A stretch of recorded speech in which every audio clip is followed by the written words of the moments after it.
중세기 영국에서 있었던 일이라고 합니다. 아버지 어머니가 먼저 세상을 떠나고 힘들고 어렵게 살아가는 두 형제가 있었습니다. 너무나 가난하고 너무나 힘들어서 이 두 형제가 그만 남의 집 양 한 마리를 도둑질하고 말았습니다. 그리고 그 양 한 마리를 이제 잡아서 먹고 그렇게 얼마 동안을 지내게 됐어요. 이게 문제가 된 겁니다. 시간이 지나자 이게 밝혀지게 됐고 이 두 형제는 목장 주인에게 끌려갔습니다. 호되게 야단을 맞았고 매질을 당했습니다. 그것도 모자라서 아주 처참한 그런 그 테러를 당했는데 이 농장 주인이 인두를 빨갛게 달고서 이 두 형제들의 이마에다가 도둑놈이라는 표시를 하게 된 겁니다. sheep steal, 양을 도둑질해간 도둑놈이다. S자를 이마에다가 새겨 넣었습니다. 여러분, 이 어린 이 두 형제가 얼마나 큰 상처가 되었겠습니까? 그 마을에서 계속 손가락질을 합니다. 살 수가 없게 된 거죠. 형은 나는 이 마을에서 도저히 못 살겠다. 그리고 그 마을을 뛰쳐나갔어요. 그런데 다른 마을에 가서도 그게 상처가 되니까 자리를 잡을 수가 없습니다. 늘 마음속에 그 상처가 남아있어요. 잘못을 저지르고 또 잘못을 저지르다가 그만 폐륜화가 되어버리고 말았습니다. 하지만 동생은 그 마을을 떠나지 않았습니다. 내가 분명히 잘못한 건 잘못했다. 내가 속죄하는 마음으로 살겠다. 그러면서 그 마을에서 처음에 힘들고 어려웠지만은 마을의 온갖 어려운 일들 다 도맡아 하고 어려운 사람이 있으면 도와주고 힘든 일 있으면 팔 걷어붙이고 나서고 그렇게 그 마을을 섬기면서 살아가게 되었습니다. 세월이 많이 흘렀습니다. 이제 이 소녀는 어느덧 아주 노인이 되셨어요. 그때 마을의 한 꼬마가 자기 아버지에게 그 노인에 대해서 물어봅니다. 아빠, 저 할아버지는 왜 이마에 저렇게 S자가 그려져 있어?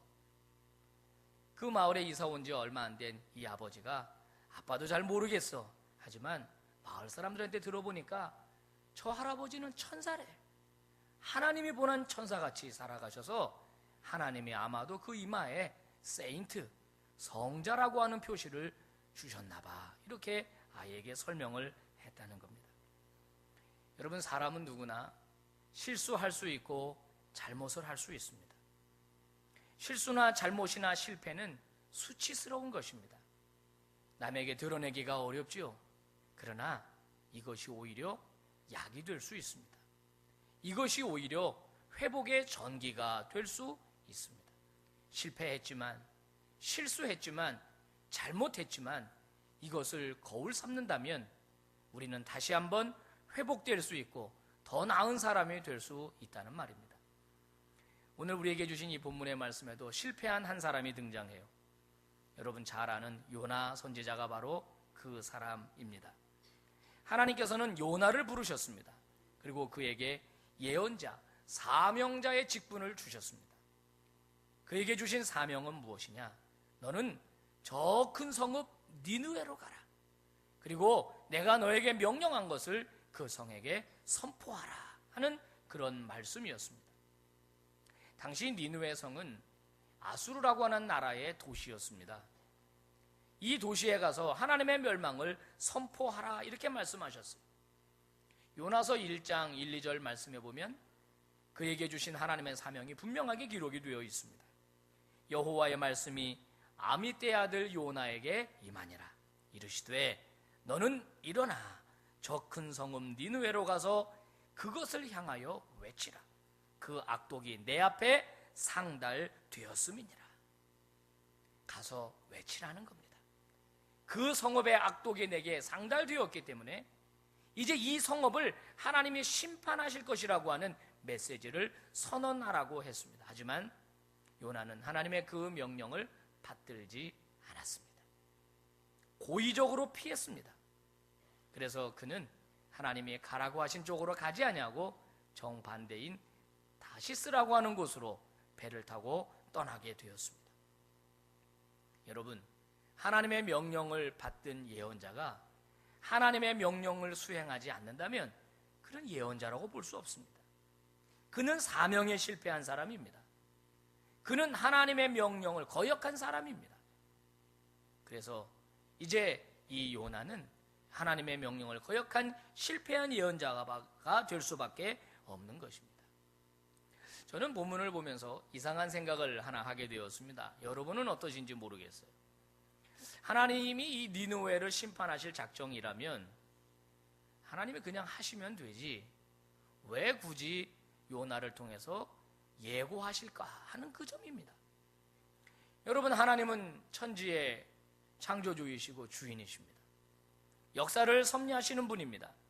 그리고 아수르는 아주 패역한 도시였고 니느웨 성은 포악한 백성들이었습니다.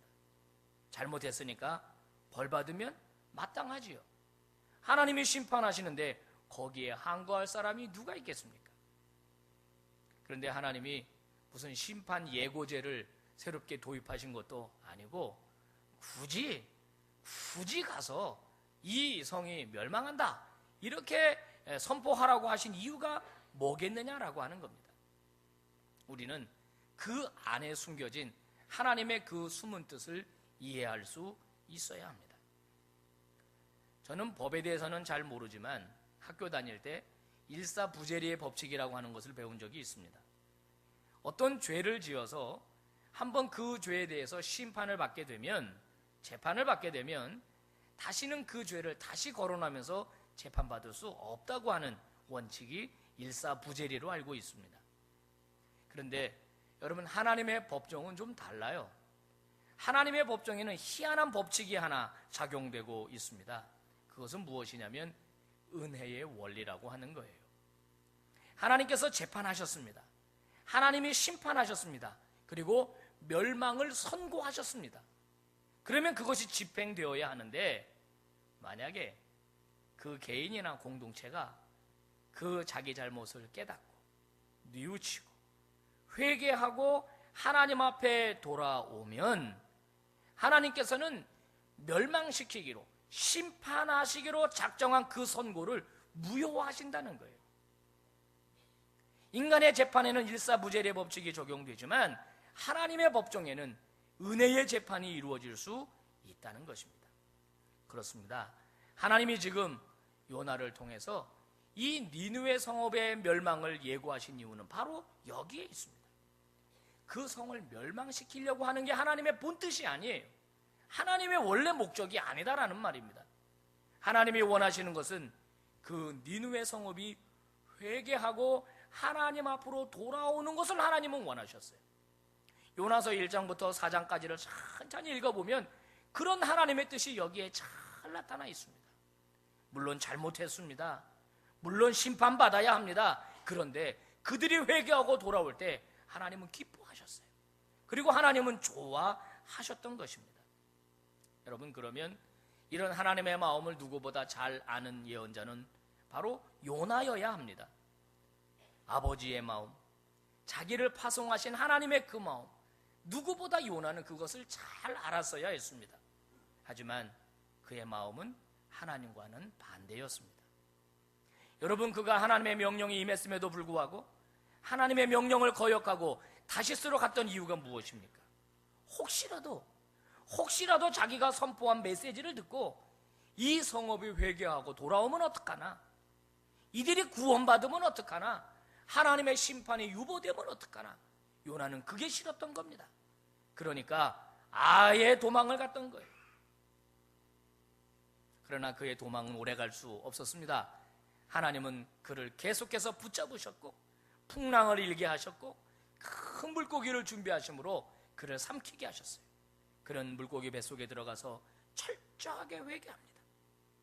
그리고 물고기는 다시 육지에다 그를 뱉어놓고 오늘 본문의 말씀은 그에게 하나님의 이 명령이, 하나님의 사명이 다시 한번 주어지고 있음을 발견하게 됩니다. 본문 1절 2절 말씀 한번 보세요. 여호와의 말씀이 두 번째로 요나에게 임하니라. 두 번째로 임하니라. 이르시되 일어나 저 큰 성읍 니느웨로 가서 내가 너에게 명한 바를 그들에게 선포하라 하신지라. 다시 그에게 기회를 주고 있습니다. 다시 그에게 사명을 주고 있습니다. 그런데 요나는 물고기 뱃속에서 철저하게 회개는 했지만은 니느웨를 향한 분노와 증오의 마음은 가시지 않았던 것 같습니다. 자, 오늘 본문의 말씀 보니까 니느웨 성읍이 얼마나 큰지 사람이 도보로 3일 동안 걸어 다녀야 다 돌아다닐 수 있을 만큼의 큰 성읍이었다고 말합니다. 실제로요, 고고학자들에 의해서 이 니느웨 성이 발굴이 되었습니다. 그런데 우리가 상상한 것 이상입니다. 어마어마한 성읍이에요. 오늘 성경 말씀이 꼭 들어맞습니다. 그 성 안에요, 은평구, 서대문구 이렇게 나누듯이 이렇게 권역별로 그 구획이 정해져 있고, 또 성벽도 얼마나 두꺼운지, 또 성벽 둘레둘레로 100몇십 개의 초소가 있을 정도로 굉장히 큰 성읍이었던 것이 드러났습니다. 3일 길을 다니면서 하나님의 멸망을 예언해야 했지만은 오늘 그는 어떻게 했습니까? 본문에 보니까 단 하루만을 다녔을 뿐입니다. 못마땅한 거예요. 하나님의 명령이 못마땅한 거예요. 하라고 하니까 하는 겁니다. 하루길 다니면서 성의 없이 그는 하나님의 메시지, 준엄한 심판만을 외칠 뿐이었어요. 그가 만약에 하나님의 마음을 닮았다면, 하나님의 그 본뜻을 이해했다면 그는 이 메시지 뒤에 이렇게 얘기했어야 옳습니다. 하나님이 이 성을 심판하기로 하셨습니다. 그러나 여러분, 회개하고 돌아오십시오. 여러분들이 만약에 뉘우치고 돌아오면 혹시 하나님께서 여러분을 구원해 주실지도 모릅니다. 여러분, 이게 예언자의 마음 아닙니까? 이게 사명자가 가져야 할 태도가 아니겠습니까? 그런데 그는 그저 단 하루로, 그저 형식적으로 대충 하나님의 명령만, 심판을 외칠 뿐이었습니다. 그런데 여러분, 놀라운 반응이 일어났어요. 그는 형편없이 대충 하루 길만 다니면서 외쳤는데도 불구하고 니느웨 성 안에 회개 운동이 일어났습니다. 그 메시지를 들은 사람들이 회개하기 시작합니다. 그 메시지를 들은 사람들이 또 다른 사람에게 전합니다. 그러면서 백성들 가운데서 회개 운동이 일어났어요. 그들은 자기들이 입던 좋은 옷을 다 벗어버립니다. 그리고 초상을 치를 때 입는 베옷을 갈아입어요. 그리고 금식하며 울면서 하나님 앞에 긍휼을 요구하고 기도하기 시작합니다. 이 소식이 전해져서 니느웨 왕에게까지 전해졌습니다. 여러분, 왕은 어떤 반응을 보입니까? 왕좌에서 내려옵니다. 그도 왕복을 벗습니다. 자기도 베옷을 입습니다. 그리고 제 가운데로 들어갑니다. 그리고 조소를 꾸며가지고 전 백성에게 선포합니다. 모든 백성들은 금식하라, 물도 먹지 말아라. 그리고 사람만 금식할 게 아니라 모든 동물들도 일체 먹지 말고 금식하면서 하나님 앞에 기도하자, 회개하자, 우리의 잘못을 인정하자. 그러면서 그들은 철저하게 회개 운동을 펼쳤습니다. 놀라운 일이 일어난 거죠. 하나님이 혹시 우리를 불쌍히 여기셔서 그 뜻을 돌이키지 않겠느냐, 하나님이 돌이키시지 않겠느냐 하면서 그들은 하나님 앞에 부르짖었어요. 그런데 이것이 하나님 마음에 딱 합하게 되고 하나님께 상달이 된 겁니다. 하나님께서 심판하시겠다고 결정하신 것을 돌이키셨다. 오늘 본문에 그렇게 기록이 되어 있습니다. 그들을 철저하게 멸망시키려고 하셨는데 하나님께서 용서하신 것입니다. 여러분, 오늘 성경에 나타난 하나님은 우리가 이해 잘 못하겠습니다. 우리가 아는 하나님은 공의의 하나님 아닙니까? 죄를 묵과하시지 않는 하나님입니다. 죄는 반드시 처벌하시고 심판하시는 하나님인데, 오늘 성경에 보니까 하나님은 그들에게 은혜를 베풀어 주고 있어요. 한쪽 면으로는 하나님에게 공의가 있지만 또 한편으로 하나님에게는 무한한 사랑과 자비가 있어요. 그들에게 은혜를 베풀어 주십니다. 그래서 유대인 랍비이자 구약 신학자인 아브라함 헷셀은 이런 말을 했습니다. 구약 성경에서 만나는 하나님은 편애하는 하나님이다. 공평하신 하나님이 아니라 편애하시는 하나님이다. 맞는 것 같습니다. 하나님은 편애하시는 하나님이에요. 그런 의미에서 우리 하나님은 은혜의 하나님이고 긍휼의 하나님이고 자비의 하나님이십니다. 마태복음 15장에 보면 귀신 들린 딸을 둔 가나안 여인이 예수님을 찾아온 이야기가 기록이 되어 있습니다. 이 여인은 아마 혼자였던 것 같아요. 딸 하나를 두고 있는데 이 딸이 귀신이 들렸어요. 이 엄마 마음이 얼마나 속상하겠습니까? 시집도 가지 않은 이 딸을 내가 어떻게 할 것이냐 고민하며 괴로워하는 이 어머니가 예수님이 두로와 시돈 지방에 오셨다는 말을 듣고 예수님에게 나아가서 예수님에게 간구합니다. 주님, 제 딸을 좀 고쳐주십시오. 제 딸을 좀 고쳐주십시오. 여러분, 그때 예수님께서 그녀에게 보여주신 반응은 아주 차가운 반응이고 거절이었습니다. 거절뿐입니까? 인격적 모독까지 하셨어요. 뭐라고 말씀하세요? 나는 이스라엘의 잃어버린 자 외에는 보냄을 받지 않았다는 거예요. 너 같은 이방 여인에게 내가 줄 은혜가 없다는 겁니다. 거기다가 더 심한 말, 자녀의 떡을 취해서 개에게 던지는 사람이 어디 있느냐? 개라는 얘기예요. 가나안 여인 여러분 어떻게 반응했습니까? 화를 내고 소리를 지르고 말이야. 안 고쳐주면 안 고쳐줬지 내가 개냐고 막 그렇게 할 것 같았는데 가나안 여인은 더 겸손하게 바짝 예수님에게 다가가서 더 부르짖어요. 주님, 맞습니다. 저 개 맞습니다. 그러나 개들도 주인의 상에서 떨어지는 부스러기 먹지 않습니까? 저에게 그 부스러기라도 좀 주십시오. 은혜를 좀 주십시오. 이렇게 예수님에게 나아가지 않습니까? 여러분, 이 가나안 여인이 화를 내지 않고 돌아가지 않고 더 예수님에게 바짝 다가갔던 이유가 무엇이었겠습니까? 그녀 안에는 믿음이 있었기 때문이에요. 무슨 믿음입니까? 우리 주님이 저렇게 겉으로는 차갑게 대하시지만 속은 따뜻하신 분이 틀림없다. 내가 하나님 주님 앞에 나아가서 긍휼을 구하면 나를 분명히 구원해 주실 분이다. 이런 믿음이 있지 않았겠습니까?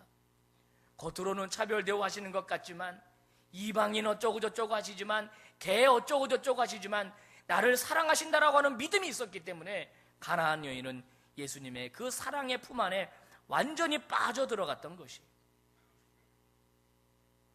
예수님은 그 가나안 여인의 그 이야기를 들으시고 감동하셨어요. 여자여, 내 믿음이 크도다. 여러분, 이스라엘에서는, 갈릴리에서는, 사마리아에서는, 유대에서는 아무리 예수 그리스도께서 은혜를 베풀고 말씀을 전해도 믿음을 만나보지 못했는데 이 이방 땅에서 믿음의 여인을 발견하셨다는 거예요. 네 소원대로 되리라. 여러분, 우리 하나님은, 우리 예수님은 은혜와 자비와 긍휼과 사랑이 풍성하신 분인 줄로 믿습니다.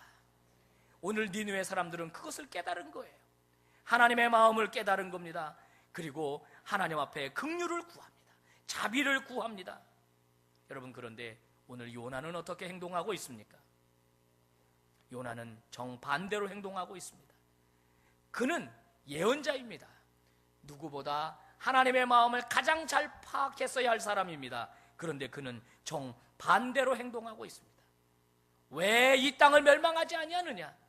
왜 이 땅에 은혜를 베풀어 주느냐? 나는 그게 못마땅하다라는 것이에요. 여러분, 하나님은 이스라엘 백성들을 품으려고 얼마나 노력하셨습니까? 그들에게 긍휼을 베풀어 주시려고 얼마나 노력하셨습니까?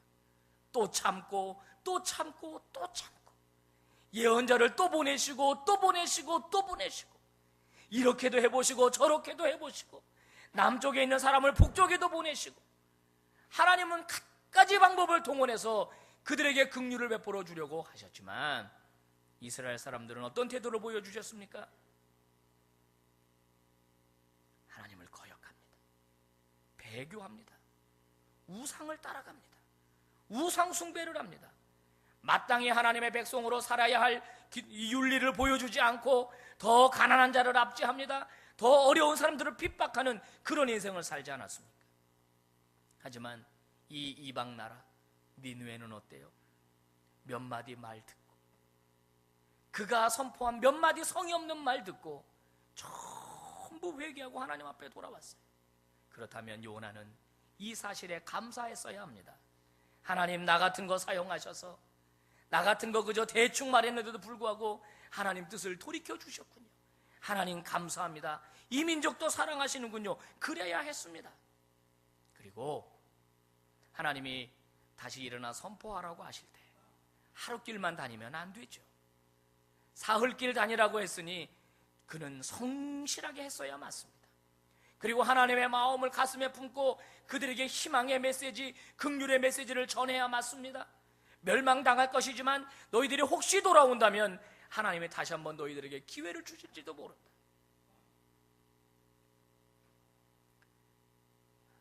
요나는 실패한 사람이었습니다. 하나님의 명령을 거역한 사람이었습니다. 하나님이 버리셔도 할 말 없는 사람이에요. 그런데 오늘 하나님은 그에게 두 번째 기회를 주시잖아요. 이 기회는 분명히 은총의 기회입니다. 다시 한번 주시는 은총의 기회입니다. 그런데 요나는 거기에 대한 감사도 없고 기쁨도 없고 사명에 대한 성실함도 보여주지 않고 있습니다. 그나마 겨우 순종해서 예언자의 반열에 들어갈 수 있게 된 것입니다. 여러분, 하나님은 어떤 하나님이십니까? 하나님은 오늘도 우리가 비록 실패하고 잘못하고 넘어져도 우리에게 다시 한번 기회를 주시는 은혜의 하나님이십니다. 우리를 기다려주시는 분이세요. 우리를 참아주시는 분이십니다. 우리가 사람 되기를 기다려주시는 거예요.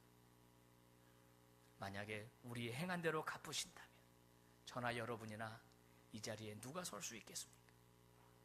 하나님의 공의대로 심판하신다면 누가 하나님 나라에 들어갈 수 있겠습니까? 누가 구원받을 수 있겠습니까? 오늘 성경에 나타난 하나님은 우리의 편협한 생각을 초월하시는 은혜와 사랑의 하나님이십니다. 그런데도 우리는 때때로 요나와 같은 태도를 취할 때가 있어요. 내 생각대로 판단합니다. 내 생각대로 정죄합니다. 그래서는 안 되는 것이에요. 본인이 은혜 입은 사람입니다. 본인이 하나님에게 두 번째 기회를 받은 사람입니다. 니느웨를 향하여 이렇게 말할 자격 없는 사람이 요나였습니다. 그러므로 사랑하는 교우 여러분, 우리 모두는 우리의 마음속에 바로 하나님 아버지의 그 긍휼의 마음을 품어야 할 줄로 믿습니다. 여러분, 긍휼은 원래 사람의 성품이 아니에요. 긍휼이라고 하는 것은 하나님의 성품입니다. 긍휼이 무엇입니까? 마땅히 대가를 치러야 할 사람들에게 용서를 허락하는 게 긍휼이에요. 마땅히 보복해야 하지만 내가 보복하지 않는 게 긍휼이에요. 에베소서 2장 4절은 우리에게 말합니다. 우리 하나님은 긍휼에 풍성하신 하나님이다. 성경 안에는 긍휼이라는 단어가 500번이 넘게 나오고 있습니다. 무슨 말입니까? 우리에게는 긍휼이 필요하다는 거예요. 인간에게는 그만큼 긍휼과 자비가 필요하다는 거예요.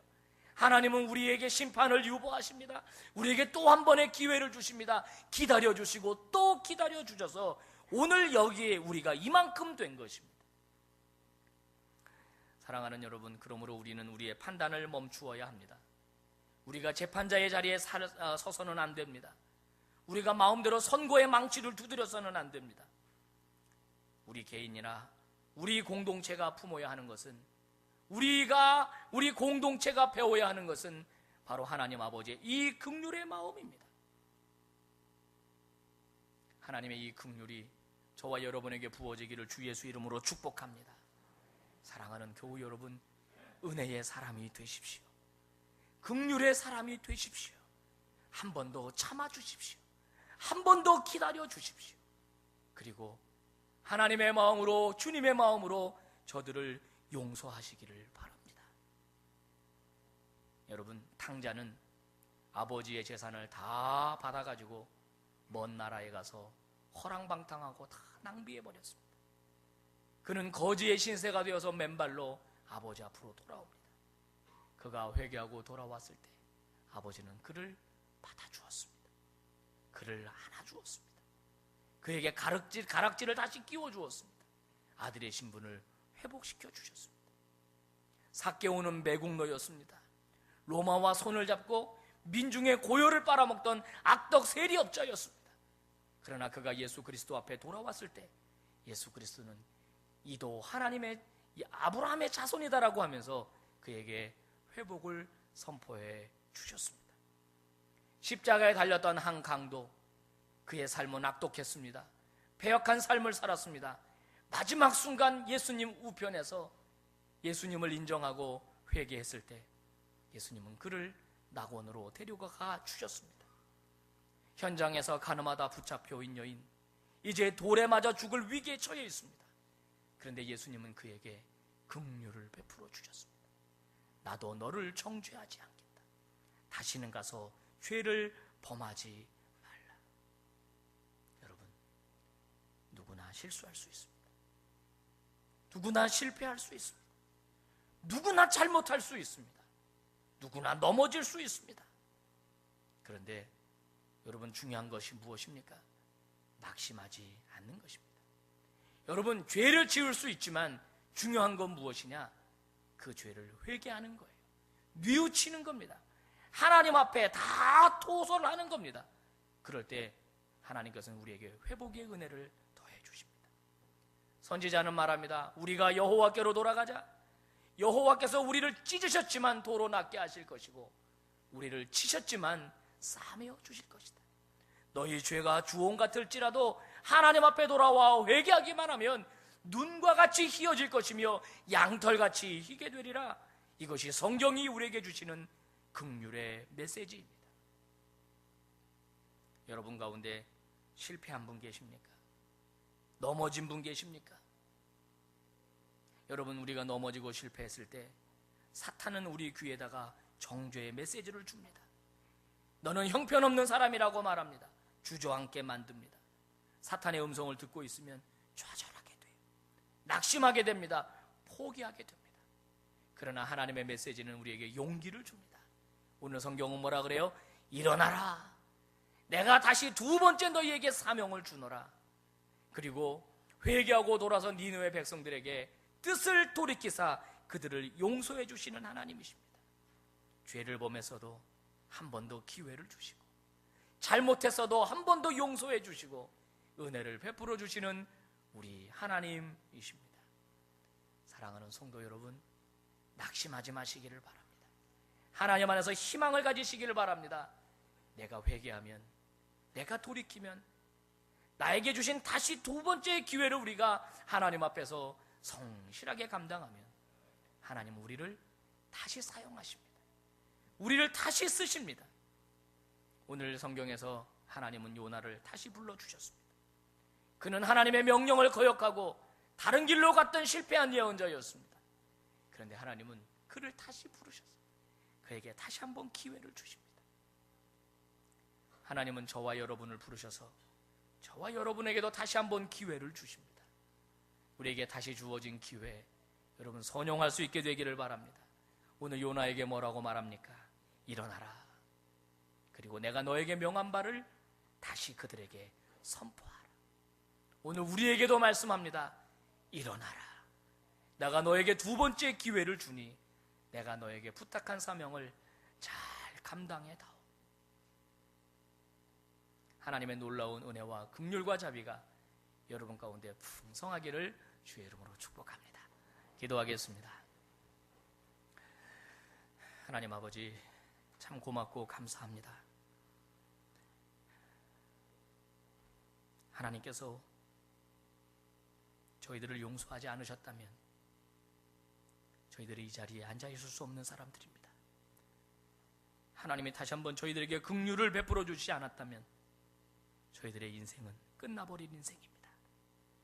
하나님의 말할 수 없는 자비와 하나님의 놀라운 사랑과 긍휼이 우리에게 임했음을 우리 너무나 잘 알고 있습니다. 하나님 아버지, 우리에게 다시 한번 기회를 주셔서 감사합니다. 실패해서 일어나게 하여 주시옵소서. 죄악 중에서 돌이키게 하여 주시옵소서. 다시 한번 하나님의 긍휼을 붙잡는 우리 사랑하는 교우들 되게 하여 주시옵시고, 무엇보다 우리의 마음속에 부어진 하나님의 긍휼의 풍성함으로 인하여 우리도 긍휼의 사람이 되게 하여 주옵시고, 우리 서부제일 공동체가 하나님의 은혜를 시연하는 은혜의 공동체 되게 하여 주시옵소서. 세상이 경험하지 못하는, 세상에서 줄 수 없는 하나님의 평강과 하나님의 긍휼과 하나님의 자비를 경험하는 복된 공동체 되게 하시기를 간절히 원합니다. 더 격려하고 더 사랑하고 더 칭찬하고 더 위로하고 용서하는 귀한 은혜의 공동체 되게 하여 주시옵소서. 예수 그리스도의 이름으로 기도 올리옵나이다. 아멘.